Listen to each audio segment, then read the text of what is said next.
দেশ জুড়ে যখন পার্বত্য চট্টগ্রামে মার্কিন সামরিক মহড়া নিয়ে সন্দেহের সৃষ্টি হয়েছে এবং এই সময়ে মার্কিন সেনারা নেচে গিয়ে মুড়ির টিন ভিডিও করে যাচ্ছেন, তখন কানাডা থেকে বাংলাদেশ ভ্রমণ বিষয়ে একটি সতর্কতা জারি করে দেশটির সরকারি ওয়েবসাইটে ভ্রমণ বিভাগে এক বিজ্ঞপ্তি প্রকাশ করা হয়েছে।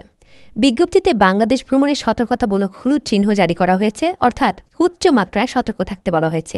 আর বাংলাদেশের পার্বত্য ৩ জেলায় ভ্রমণের ক্ষেত্রে সতর্কতামূলক হলুদ চিহ্ন জারি করেছে কানাডা সরকার, অর্থাৎ পার্বত্য অঞ্চল ভ্রমণ নিষেধ করা হয়েছে। কানাডা নাগরিকদের উদ্দেশ্যে বলা হয়েছে বাংলাদেশের সম্ভাব্য বিক্ষোভ, সংঘর্ষ এবং দেশ জুড়ে হরতাল অবরোধের কথা মাথায় রেখে এই দেশ ভ্রমণে উচ্চ মাত্রায় সতর্ক থাকুন।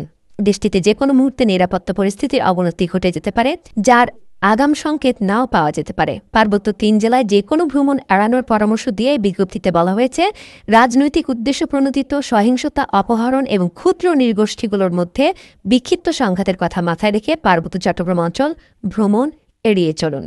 ট্রাভেল অ্যাডভাইজারের গুরুত্বপূর্ণ কিছু পয়েন্ট হল, বাংলাদেশের সিভিল আনরেস্ট সিচুয়েশন বিরাজ করছে।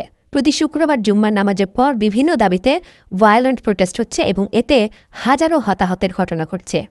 এবং আরও বলা হচ্ছে নারীরা একা ভ্রমণ করলে হ্যারাসমেন্ট ও ভার্বাল অ্যাবিউজের শিকার হতে হবে। তাই নারীদের একা ভ্রমণ অ্যাভয়েড করতে বলা হয়েছে। বিশেষত একা পুলিশ স্টেশনে যেতে মানা করা হয়েছে। বাংলাদেশে টেররিস্ট অ্যাটাকের সম্ভাবনা রয়েছে।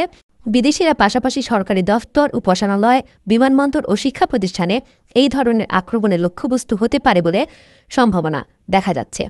দেশব্যাপী ধর্ষণ, সংঘবদ্ধ চুরি ডাকাতি বৃদ্ধি পেয়েছে, অপহরণের সংখ্যা বৃদ্ধি পেয়েছে। ধর্মীয় সংখ্যালঘু তথা হিন্দু, বৌদ্ধ, খ্রিস্টান ধর্মাবলম্বীদের পাশাপাশি সেকুলার মানুষজন আক্রমণের শিকার হচ্ছে।